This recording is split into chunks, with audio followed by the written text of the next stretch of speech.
Welcome to EVONA Origin Stories, the space podcast where we look to bring you extraordinary leaders from within the sector and their fascinating stories of early life, career, and how they broke into the space industry.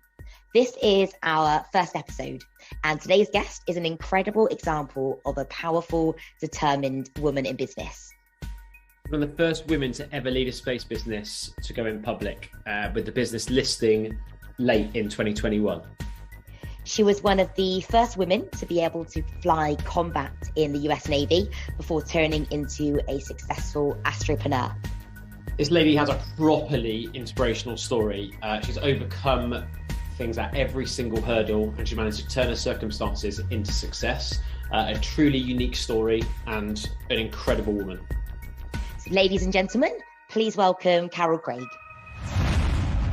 So Carol, I guess, to start things off, it'd be really good to understand, where it all began for you. So tell us about your sort of first job out of college. So my first job right out of college was actually writing COBOL code, which dates me. It's a little depressing. And it's also depressing because I had an engineering degree and I was kind of looking for engineering jobs, but I think ultimately I'm a little bit lazy. Maybe I'm not lazy, but maybe I like to be efficient in my actions. And so I pretty much interviewed with one company, got the job. It was making more money than my father made at the time. So I thought, okay, cool, I'm going to do it. So my first job, and my background is engineering. I have a computer science degree at the time and also an engineering degree. So it made sense to move into software development. So my first job was COBOL code, working for a company, Cummins Engine Company. So I was writing code for engines, which was, again, nothing close to what I had ever envisioned that I would be doing. And that job lasted about 6 months before I decided to do something else. So was that engines for trains, for cars? What sort of engines are we talking about? Well, I'm from Central Illinois and it was in Indiana. So it was really more for, farm type of equipment, but actually Cummins engines now they're in all kinds of things. They're in boats and all over the place, but it was, it wasn't a very sexy job. Let's just put it that way. All right, cool. And then where did you go after that? So actually where I went after that was what probably got me to where I am today. So again, I got bored with that job. It wasn't what I wanted to do. And I started looking around, and in Indianapolis, which was kind of where I was living, there was a facility called the Naval Air Warfare Center. And military government kind of work. And I applied for a job up there, and I applied to do software for mission development. And I actually wasn't even sure what it was all about. It just seemed like it was going to be cool. It was a little more engineering. It was software related to Ada, which, again, I'm still dating myself, but it's better than COBOL. And so I applied for a job there. And what I ended up doing was designing and developing software systems and cockpit systems for naval aircraft, Naval and Marine Corps aircraft. And it kind of evolved into human factors and, working with the pilots to modify some of their aircraft. We were integrating GPS. Again, everything I say is going to date me like massively, but we were integrating GPS into the different systems, and it was cool. I kind of started becoming, that whole Top Gun thing where you've got the pilots and then you've got Charlie, who was the woman who came in and talked to the pilots and instructors and stuff like that. I sort of did that, where I would work on developing modifications to their software, come in and talk to them, and then tell them what we had done to modify their cockpits, which of course their answer every time was, "That's stupid. And why did you do that? And you don't know what you're talking about." Because there's a disconnect, shouldn't say always, but there's a disconnect a lot of times between the engineers and the operators, especially in aviation. So that was my next job. And that was actually cool. And like I said, that sort of was a catalyst for what continued to come after that. Yeah. Nice. Awesome. Okay. So what did come after that then, Carol?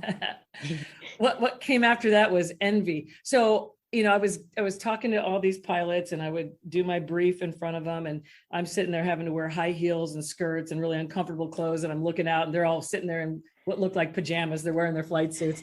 But I thought, wow, that looks cool. I wish I could do that. I wish I could wear a flight suit to work. And I really just started looking into, maybe joining the Navy, seeing what it was all about. I guess my personality is that, I want to do everything that everybody else is, especially guys. I'm like, I don't like being told no. So I thought, you know what, I'm going to see if I can do something like that. And so I applied to the Navy, and I got accepted, much to my surprise, actually. And then I'm like, oh, shoot, do I really want to do this?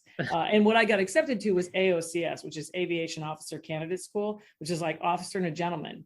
And there weren't too many women that were going through that. And at the time, women weren't even allowed to fly in combat. And so, which to me felt safe. I'm like, cool, all right, it's going to be easy, no worries.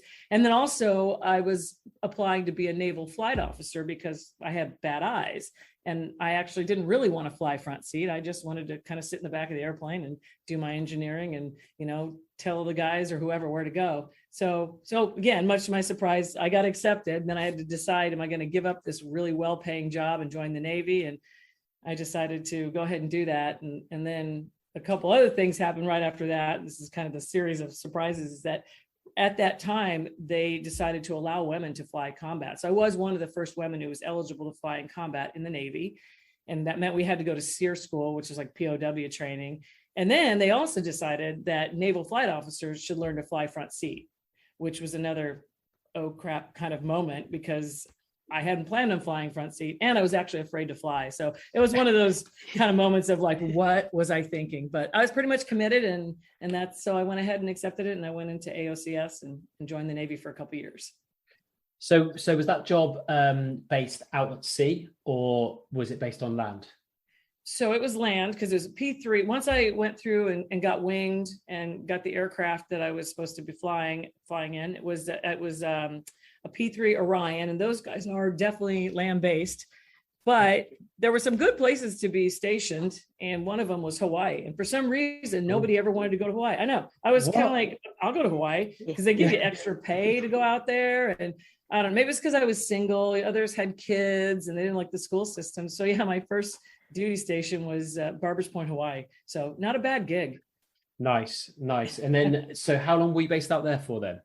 I was only based out there for about a year and a half. And I was only in the Navy for 3.5 years, because during SEER school, I actually hurt my knee, and I went ahead and thought, I'll just get it fixed and, get it corrected. And so I had the Navy do surgery on it, and they pretty much screwed it up. I don't have a really positive opinion of Navy medicine, although it's changed over the years, but I've had some issues with it over the past. But again, they did the surgery, and I couldn't really run anymore. And if I wasn't going to fly in the Navy, I wasn't going to stay in the Navy. So I ended up getting out as a service disabled veteran.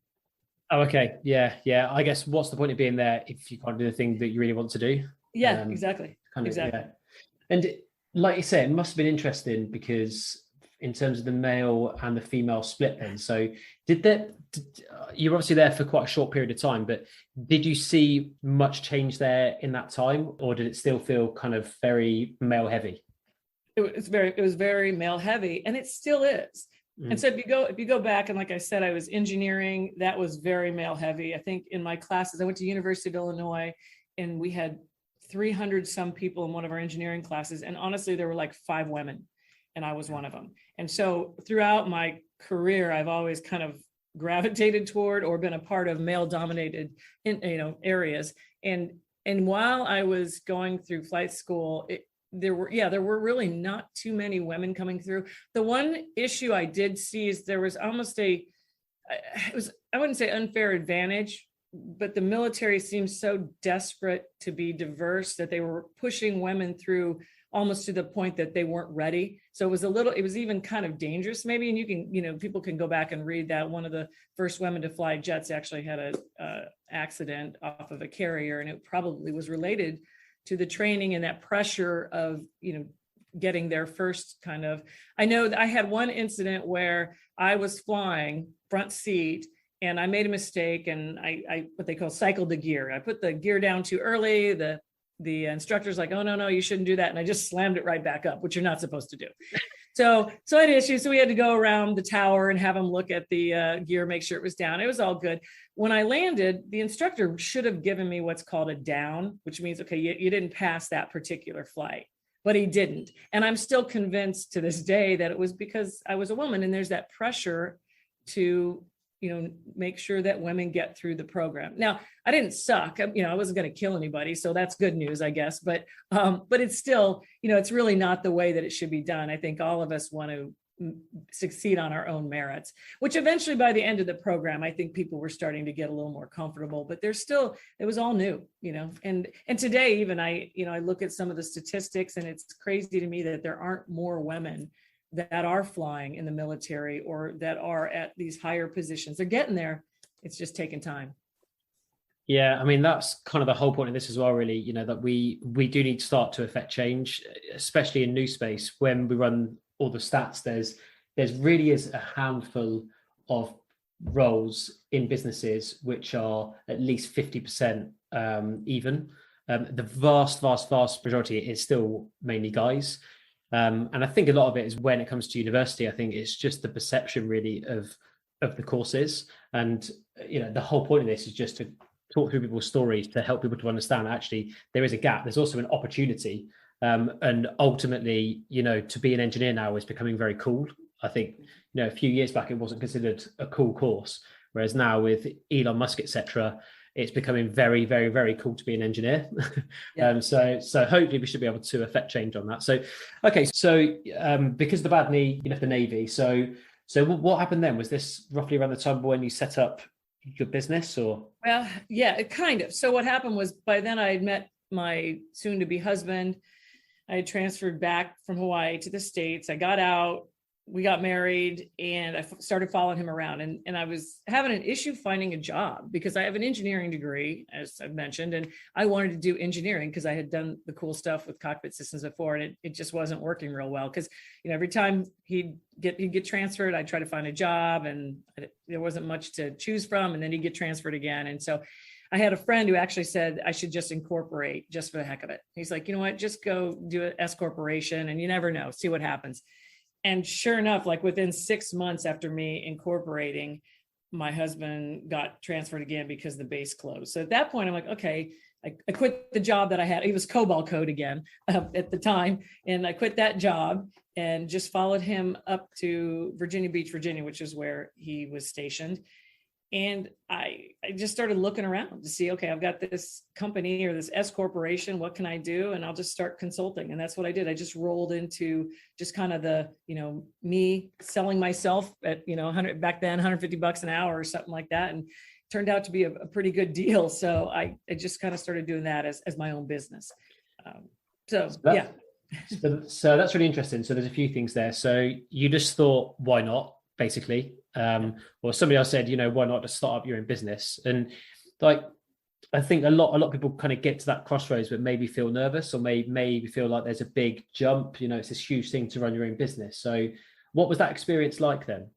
Yeah. And people do, they get afraid of it. And believe it or not, I'm not a huge risk taker.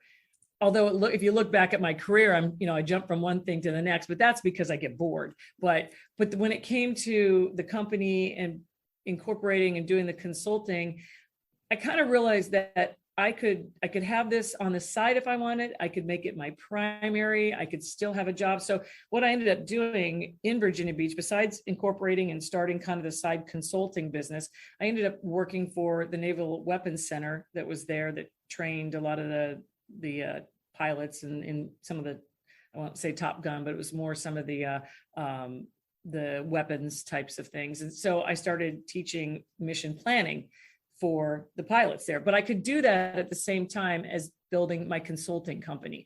And so I straddled that jump for quite some time. So you can do things like that, right? There is a point where you are putting it all online for a business, but if you can also take your time. In my case too, I had a husband that had benefits, so I didn't have to worry about starting my own company and then not being covered for healthcare and things like that. I mean, those are other things that go through people's minds. And then if you're a woman and you're trying to start your own business and you've got kids, that's hard. Again, I was lucky I had a really great husband to support me. So again, it's those little things that when I talk to people about starting their own business, it doesn't have to be the all or nothing model, or even changing, we're talking about careers, changing careers. It's not necessarily an all or nothing. If you kind of think of it as all I'm doing is just building on this overall, I'm the final product and I'm building on it by adding to it. And as long as you're packaging that and messaging that in the right way, there's no reason you can't do all these different things So back on the engineering, I wanted to kind of talk about that. I think the reason that engineering, and so sort of similar to that or related to that, the reason that engineering is kind of looking a little bit better and having a better light is because I've seen a lot of companies and universities and other programs out there that are starting to combine the soft and the hard side of engineering. So you see a lot of programs that have business side of it, or they'll call it even like industrial engineering was a little bit of a softer systems engineering, but they're combining these programs that make you use your left brain and your right brain at the same time, right? And that's something I did when I went to Knox College, which is a liberal arts school that was right out of high school.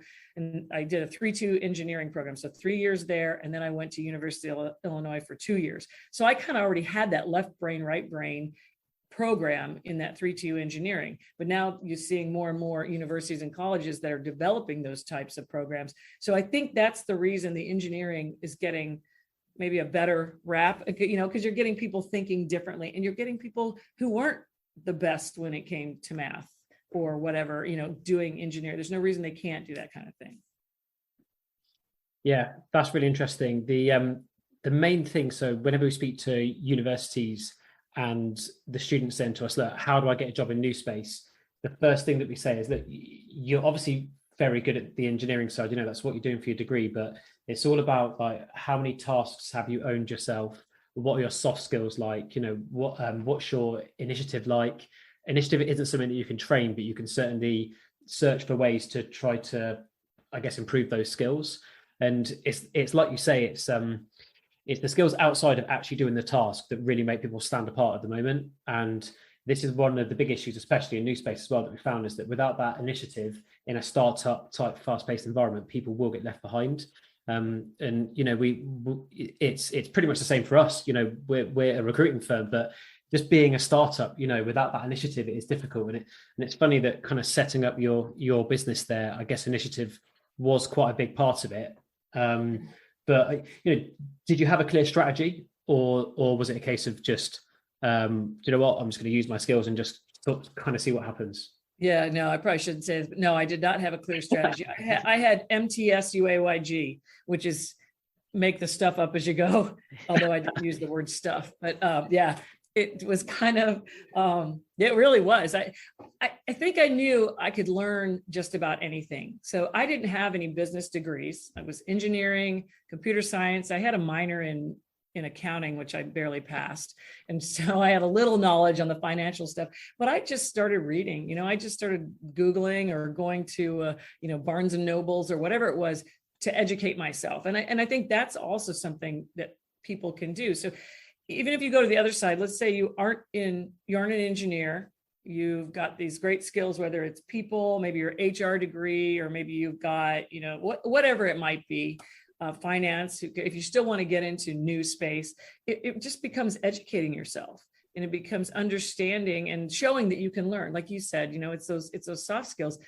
The sense of urgency, you call it initiative, I call it a sense of urgency. That is something I think that absolutely will set people apart, especially since in new space, you see so many entrepreneurs like myself.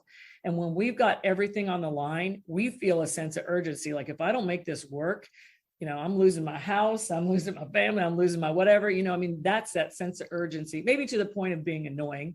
Like, why can't you get this done yesterday? But that is the case, being proactive and having a sense of urgency. Because honestly, you can teach smart people anything, and engineering is just problem solving. So if you're already a good problem solver, you don't even necessarily, I shouldn't say it, but necessarily need that formal engineering degree. We had a gentleman who was my director of engineering. He didn't have an engineering degree. Nobody even realized it. He had some experience, obviously, he'd been doing it for a long time, but he was one of the best engineers or non-engineers that we could have had in that position. So, educating the people that want to go into those positions, but then it also is educating companies like ourselves to say it's not as it was in the old days. You don't have to have that college. You don't even have to have a college degree. You'd like to, if you want to advance and you want to compete against others, sure. But to get in the door, not necessarily. Just have those other key attributes like we're talking about. Yeah, absolutely. So what would you say have been, I guess, the best sort of resources or courses or programs that have helped you get to where you are? So, like I said, I educated myself. Luckily I had the internet and Barnes and Nobles, but also I ask a lot of questions, and I was able to have some good relationships with other entrepreneurs or anybody that was in the business. So when I started my company, I started focusing on government contracting. So it wasn't even related to space at all. It was more Department of Defense, because that's where I came from. And so as I would start, interacting with some of these companies, it was fun. There was a lot of old white guys. And I have a gentleman who works for me, and he actually came in and said, I want to be your OWG. You want to be my old white guy? I'm like, okay, as long as you don't get mad when I call you my old white guy. But there were a lot of those old white guys. And instead of being intimidated, I was kind of like, and I was younger. So at the time I'm like, you know what? These are just like, it's like having your dad or your grandpa or something, they're going to help me. So I was never afraid to ask questions. I would say maybe like, okay, this might be a stupid question. Of course, when you say that, everyone goes, there's no stupid question. So always lead with that, because they have to say that, have that answer. And I would just ask them. And then I just retained that. And I took that in, being receptive to suggestions. We all have a little bit of an ego. Some have enormous egos, but if you can kind of check the ego at the door and just soak it all in. And I'm still doing that today as I move forward with some of these things I've never done before. I think that's yet another, way to succeed. And that helps me immensely, just surrounding myself with those types of people and asking questions. Yeah, I think you've touched on some amazing points there, just kind of circling back to what you were saying before, that really is the future of hiring. I think it's looking beyond the resume. And, this is going to sound fairly unusual, but when we're interviewing people for us, I'll be honest with you, I never even read the resume. I don't want to be swayed. I like to just talk to the person and just understand them. Obviously, we're not recruiting for engineers, so it's not necessarily the same. But I think just understanding the person, understanding their capability rather than what school they went to, what degree they have, what they did in their last job is a really good way to do it. We're even hearing about some businesses now that don't even write specs for jobs. Because they don't want to pigeonhole, they'd rather speak to people and look at them holistically over the business. And then what you touched on after that as well about just surround yourself with good people. I think that's absolutely key as well, isn't it? To be around people where they can ask questions and you can look to really kind of improve yourself as well. And like you say, not have that ego, which is just so important, especially in the space sector. I'm not sure about you, but there doesn't seem to be that many people with huge egos compared to most sectors. It seems a fairly kind of encouraging place to work. Yeah, it might be those 2 billionaires that have the egos. They sucked up the egos for everybody. But with good reason. I get, successful people like that, maybe they can't help it. But I would say that's accurate.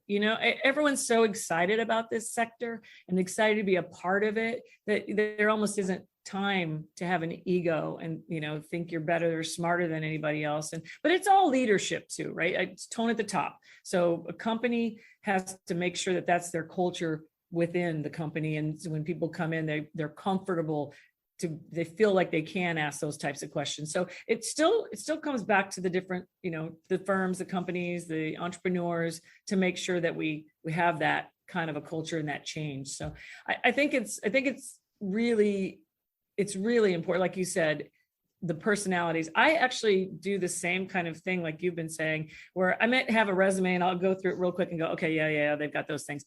But then it's the conversation, which is why I'm involved in a lot of the interviews, if I can, because I know what my culture is.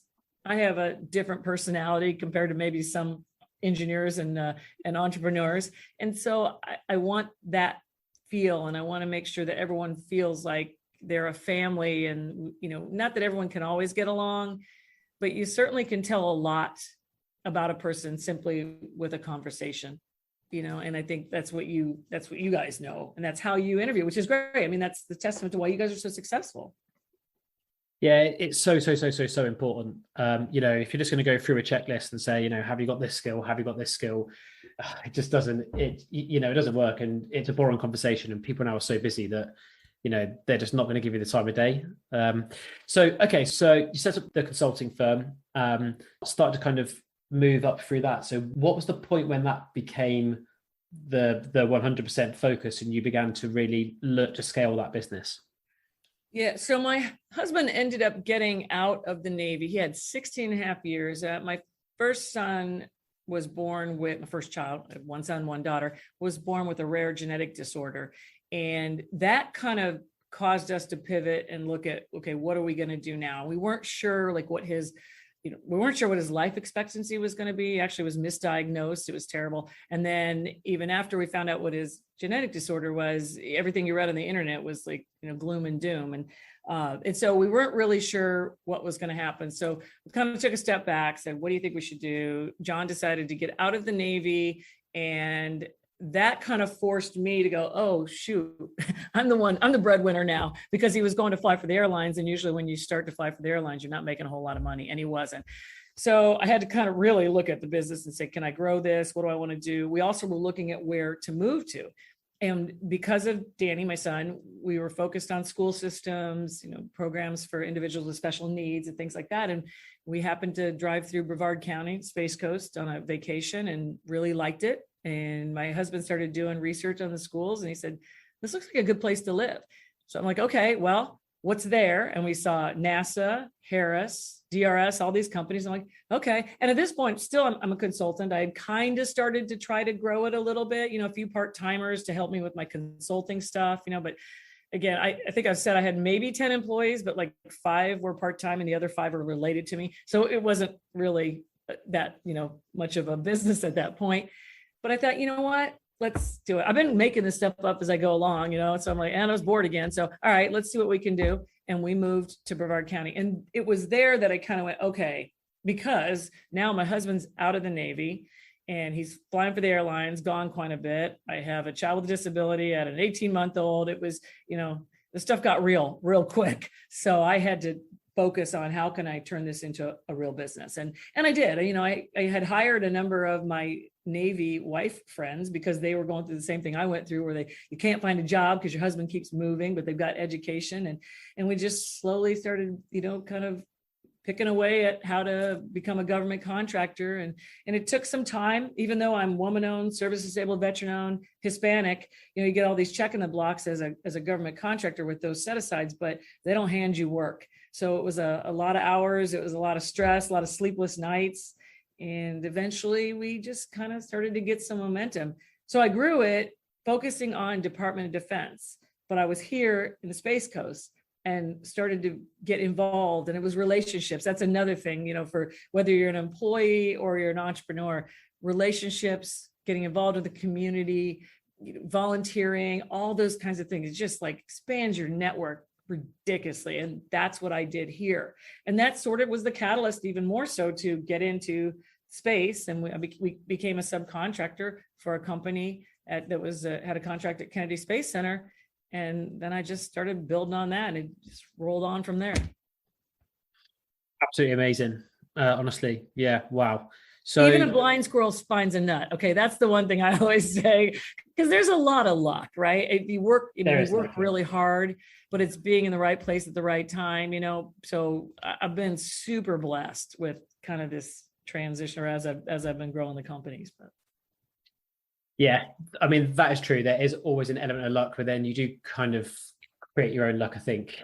That's that it can be circumstantial, but ultimately being in the right place at the right time does take a degree of skill, I guess. So you're down there, you're on the Space Coast, the business is starting to pick up.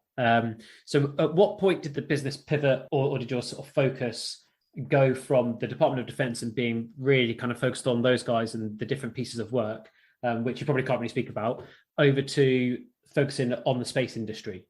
Right. So the pivot was not even that initial space contract at Kennedy Space Center. It was a second one, which was the engineering services contract.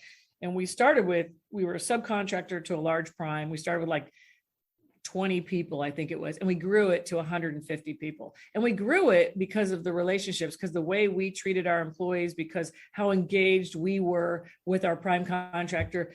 Craig Technologies was in the business of services, which is people. And a lot of people will call it a staffing company. And I'm like, nah, it's not a staffing company for me. A staffing company, you guys are sort of like that, but some people will look at a staffing company where they will actually they're still employees of the company, but they're like, yep, they're on your site, you deal with them, it's not my problem. That's not what we're about. We own the project, we own the customer, we're involved. It's kind of a different mindset from a typical services company. So we built this relationship and just kept growing. And because I got involved in the community, I was learning more and more about space. And at one point I decided to try to develop a manufacturing division. And it was because we did a lot of engineering. I thought about, I decided that maybe we needed something. And I actually had somebody come to me and talk about building a particular product. I'm like, well, we could do that. We can do the engineering, but how do we actually build it? And so I ended up standing up a very small manufacturing division. It's like 5,000 square feet or something, really, really basic, real small. And then right at the time I did that, NASA came out with a request for information because they were trying to find somebody who might take over the old NASA shuttle logistics depot, which is where the shuttle would come back and be repurposed. It was a 160,000 square foot facility. What they're really trying to do is get someone to take over all their equipment, 2,000 pieces of equipment. And so they put out this request for information. We responded to it and, be careful what you wish for. We ended up being selected. And there was nothing that went along with it other than here's a whole bunch of equipment that you get to, maintain and do what you want. And then, by the way, give it back to us in 5 years. So it was a Space Act agreement. No contracts, no money. It was an entrepreneurial type of nightmare, actually, is probably what I should say. So we ended up winning that. We took over the equipment. I stayed in the same facility, enormous 160,000 square foot facility. And we started trying to build this up because the idea was the shuttle program goes away. There wasn't a program ready right behind it. You had all this great equipment, there were assets, just all kinds of, even people, NASA's trying to think out of the box. What can we do? Let's see if we can preserve it. And so we came in, we started working on that. Unfortunately, like with government, timelines are not kind of on your side. Typically, it usually takes them a long time to do things. And time was not on our side. It was several years, longer than I thought it would take to actually build up the manufacturing facility that I was trying to build. And so finally I had to pivot and downsize. Our 5-year Space Act agreement was about to be up and NASA wanted us to pay for the equipment, which that equipment was so old that I was kind of like, this doesn't make sense. And I had put a ton of money into this facility already trying to grow it. And I think I was at a point going, you know what, if I keep doing this, I'm going to bankrupt the other company. Because I created a separate company for the manufacturing. And so it was kind of borrowing from Peter to pay Paul. And it was kind of a turning point where you just go, okay, what am I going to do? I actually was going to shut the whole thing down, but I had a couple customers go, no, don't go, because they really liked us and the work we were doing. So I thought, okay, I'm going to downsize. And that's what we did. So that's how we kind of moved into the manufacturing. That moves us into commercial space. We won a couple contracts to build an external platform to put up on the International Space Station. I put in an unsolicited proposal for a satellite deployer that was up on the International Space Station. And the industry itself was moving more so into commercial space. So I was lucky to be there at that time. And like I said, I was lucky to not make the decision to completely shut that down. And we can just continue to evolve. And I just kind of still had this vision of, I'm not giving up. I'm going to do whatever I can to make this succeed and try to build something out of this manufacturing division that we put so much into. Because you guys are able to launch from the International Space Station, is that right? So the two things that are up on the International Space Station are the platform. It's an external platform that goes out on a what they call the NREP, which is the NanoRacks external platform, and it stays up there for 16 weeks or so, and it can test all kinds of things, whether it's materials or it's electronics, whatever, and then comes back down. That was one of the things we did. And then when you talk about deploying and launching off the ISS, that's the satellite piece. There's a satellite deployer up there that NASA had developed but wasn't using, kind of like our shuttle logistics depot. They're not using it. And I put in an unsolicited proposal saying, hey, can we take this over, maintain it, and use it for commercial customers to deploy satellites. It was a lot easier to maintain a, metal box type of thing as opposed to 160,000 square foot facility. So I'm like, all right, I learned from my mistakes. Let's do something a little bit easier and that doesn't quite cost as much money. So that's essentially what that platform does. That Cyclops allows you to deploy satellites in space. So in space satellite deployment, the your satellite's taken up to the ISS. The crew up there will unpack it, attach it. There's a robotic arm that it'll attach it to. It goes on the outside of the ISS, and then it's a mechanical release that just releases the satellite out, sufficiently away from the ISS so as not to come back and cause damage. Yeah. That's my qualifier. Nice. Yeah. Disclaimer. Yeah. I mean, look, amazing. There's definitely some themes that seem to be coming up here, really. Just kind of don't be afraid just to try things, putting in unsolicited proposals, like, kind of just why not just try it? It's a growth sector, so it's incredible what you can achieve. And the one thing I just wanted to kind of circle back on is that you mentioned about the culture, and you mentioned, you weren't a staffing firm per se. You own the customer, you own the projects, but you mentioned that you had a different sort of culture. So can you talk us through that? So it's all about employees, I guess. And a lot of companies will say it's about employees, and they wouldn't be here without employees, but you have to kind of do more than just say it. Our core values are family, integrity, loyalty, passion, and community, and family's number one. And that was family because, everything that I've gone through, like I mentioned, I have some with a disability and, kind of all these ups and downs and things. I understood family is the most important, and our employees shouldn't have to worry about payroll or those things behind the scene, because what's most important is their family. And then that also allows them to focus on the mission. And so I wanted also our employees to feel like they're part of a family, which means that we have your back. Yeah, we're going to fight. Yeah, I'm going to tell you, when you've done something wrong, whatever. But, ultimately we've got your back, and, one team, one fight kind of a thing, just like a family. So that's the culture that I talk about. And one way that can be done for me, it was benefits. And I was really looking and saying, what do employees worry most about? And because of my ADHD career, I'd been a GS, a government worker. I'd been a contractor, Navy, all that kind of stuff. And I was kind of going through my head, like, what were the things that were most important? And it was the benefits. It's not worrying about healthcare. It's not having to pay a ridiculous amount of money for healthcare. It's, all those kinds of programs. And so we had maybe 15 employees when I put our healthcare program in place. And I've continued to build on it. So I guess that's one of the ways that I think that you take care of your employees, is you show them by, enabling them not to have to worry about, the other things that are most important to them, and they can just focus on, the mission, which is why our taglines, it's all about the mission. Yeah, amazing.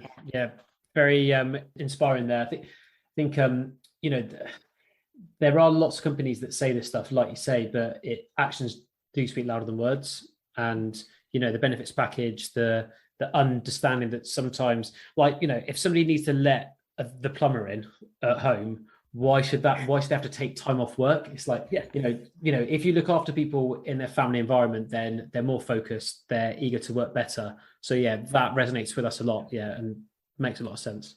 Yep. Until they take advantage of it, not to be the Debbie Downer, but you do have people that will take advantage of it. And that's where, as a leader, you've got to recognize that, because that bleeds off onto your others. When you're the one that does have that sense of urgency, and you're an employee that's conscious about it and doesn't take advantage, and you look over and you see some guy or girl who's totally taken advantage, that's disheartening. And so it's up to leadership to make sure that doesn't happen and to hold people accountable. Exactly. Yeah, exactly. Yeah, absolutely. So can you tell us a little bit about the business as it is today then? Yes. So the story continues, right?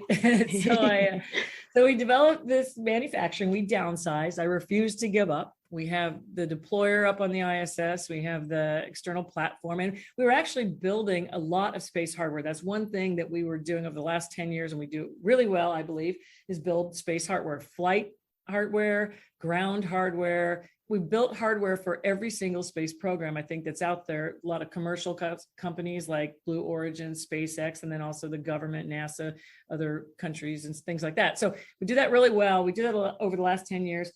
And then about 2 years ago, I was kind of doing a step back, look, what am I doing? What's my direction? Where am I going? I can't do this MTSUAYG thing anymore. I got to strategically think about things. And and as I also looked at the industry, I saw a lot of these companies that were, building their own satellites and launching and managing constellations.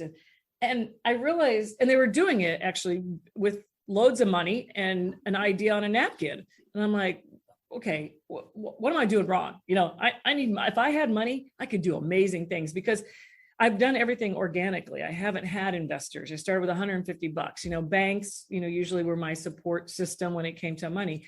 So I stepped back, I looked at what we had, and I've got the makings of a satellite constellation company, of a satellite operator, of a space as an infrastructure company.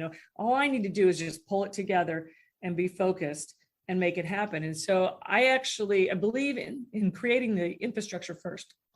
So I actually applied for the spectrum, the frequency, because I'd also read the one satellite company, I think it was Swarm, that got fined because they launched a satellite without the frequency spectrum. So I'm like, all right, let's get that in the bag first. And so we went and we worked with a company, Mansat, which is a company out of Isle of Man.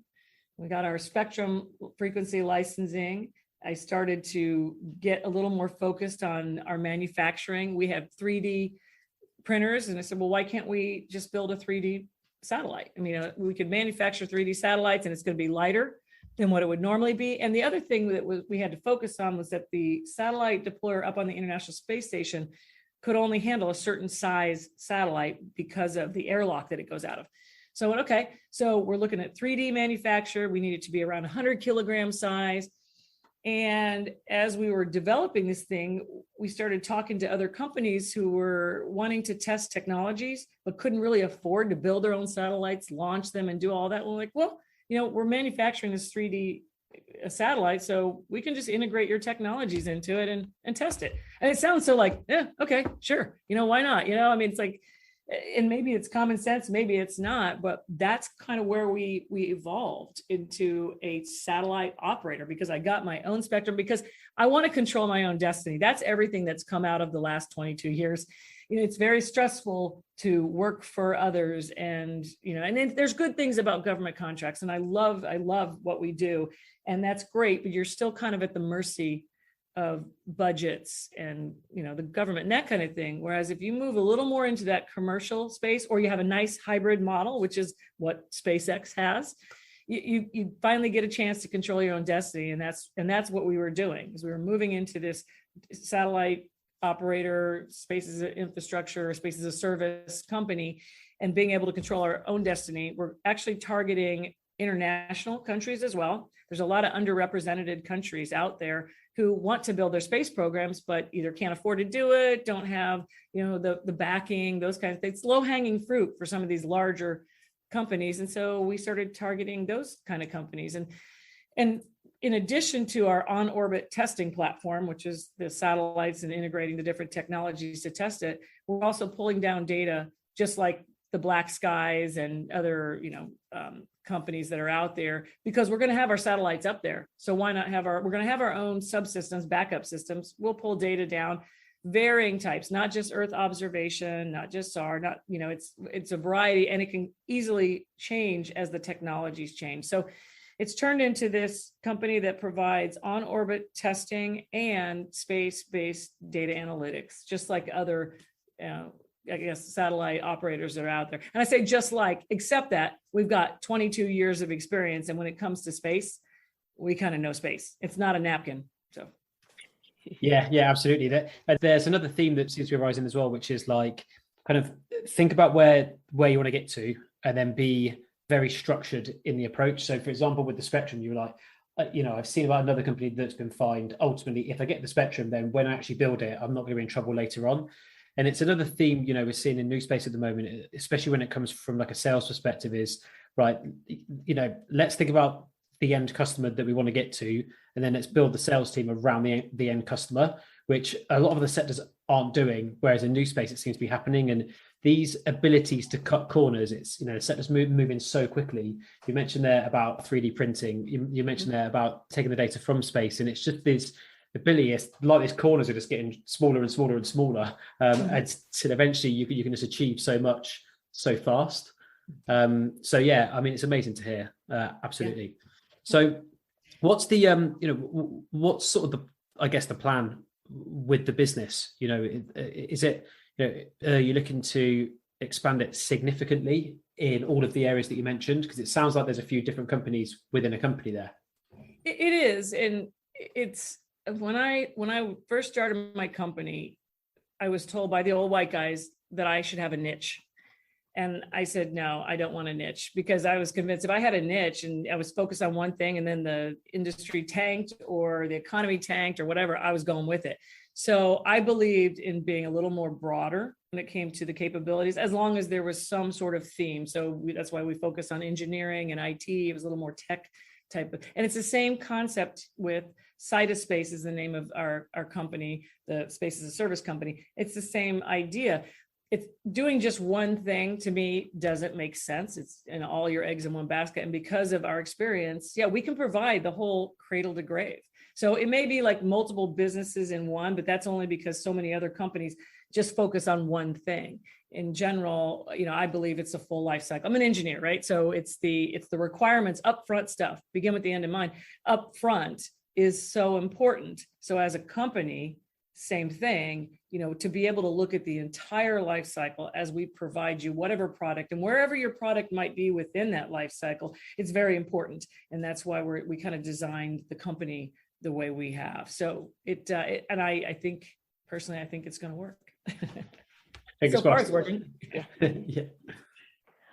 Awesome. So I guess you've mentioned like a lot of advice that you've had throughout the years. So what would you say has been the sort of best advice that you've ever received? So the best advice that I didn't take until later was, and it sounds so simple, it was cash flow is king. Cash is king. Cash flow is important. And the reason I didn't take it initially is because I was a services company. So when I had people out there working on a contract, I was getting paid for the hour and for their work. And then I got paid regularly every 30 days. You know, so really cash wasn't like I was having to put a lot of cash into R&D or CapEx or anything like that. So I was like, yeah, whatever, until I moved into manufacturing. And at that point, I should have had my eye on cash is critical. You know, cash flow is the most important thing. And I didn't. And like I said, I struggled a little with that, especially since I didn't have, you know, investors or backing and that kind of thing. Since then, I have learned. So as I'm moving into, we continue to grow Cytospace, you know, that's the advice that I keep in the back of my head or in front at all times is cash is really important. And you've just got to be smart about it, which is, again, why I started looking at investors or other options for Cytospace to help us grow. Yeah, absolutely. Okay. And what about, I guess, the advice that you would give? So what advice would you give for anybody kind of looking to move into the space sector? Think out of the box. I mean, it comes down to, you know, don't believe everything you hear, I guess, is the other thing. Or you can do anything, like what my mom said, you can be anything you want, you know, you can do anything. It's that kind of mentality. You may think the only people that are working in the space industry or that are going to get the good jobs are going to be the engineers, or you've got to be younger, or you've got to be whatever. That's not the case at all. There are so many areas, and just getting your foot in the door, anybody can do it. So it's don't constrain yourself, you know, don't believe what you hear. I don't know. This is my mindset anyway, because like I said, I had a mother who told me I could do anything, be anything. You know, when my son was diagnosed with the disability he had, I just refused to believe what I saw on the internet. I'm like, no, I will control my own destiny in that case. Well, maybe that's the thing to say. You can control your own destiny. If you want to be a part of New Space, even if you're just the person who's sitting at the front desk answering the phone, or if you're somebody who's in HR, or if you have a marketing degree, you know, you can be a part of that. Maybe it means taking a couple classes, like a space systems class. We have Florida Institute of Technology out here, and they have a space systems class. And it just gives you that overview. And that's great. That's all you need. You know, it's worth it. Don't be afraid. I mean, don't be afraid to try. Again, you've heard my whole story here. It's kind of like, you can tell, I'm like, you know, what do you got to lose, you know, if it doesn't work? Yeah. So I think that's it. Yeah, absolutely. I think that's some great advice, you know, controlling your own destiny. And I think you mentioned earlier, you know, an element of it is luck in the right time, but it's ultimately putting yourself out there, as you said, you know, whether that means taking a course, but ultimately looking at what you're passionate about and then finding the space for that, you know, within the sector, and then being able to kind of move forward move forward with that? The passion's important. We talk about sense of urgency, and that's why passion is in my core values for Craig Technologies, but it is really important. Don't go into space if you're not passionate about it. Now, I know that might sound bad, and maybe it's true. People are like, of course. It's like, no, sometimes people just do it because, okay, there might be more money, or, because my friend's doing it or whatever. Don't, because it's going to be hard. Space isn't that hard. It's like, I keep saying that, there's such opportunity and you're going to see it get easier and easier, but it will take work, and you're going to be expected to work by employers, especially entrepreneurs. I mean, I think we're driving the new space here because, there is a sense of urgency because there's so much opportunity. That's the thing that makes me crazy. I'm like, oh my gosh, there's just so much. Everything we do on Earth here, everything terrestrial, all data terrestrial is going to be done up in space, and can be, and we could be doing it today if we could just hurry up, so it's that sense of urgency. And I think that's just the advice of, if you don't have the passion, don't come into this. But I think most people are seeing it and they are passionate about it, and there should be no barrier to entry. And I don't think there is. I mean, I think if you talk to any of these companies, they can see right away, just like we said, when we interview and you guys interview, if somebody's suited for this and would be a great part of the team. Amen. Absolutely. Yeah, I think that thank you very much for sharing your story. There's some amazing advice in there. Real world stories, real world advice in terms of, anybody, whether you're a student all the way up to being an exec, the main thing is just why not? Just go for it. Just try to believe in yourself, which is easier said than done. But you know what? If it goes wrong, it doesn't really matter. That really is the key. So yeah, well, look, thank you so much for taking the time to speak to us. Really, really, really appreciate it. Like I say, I feel motivated now. I'm going to go out for a long run. I've already worked out today, but I'm going to go again. Why not? Because I can. So yeah, thank you so much. Thank you. I appreciate being a part of this. Thank you.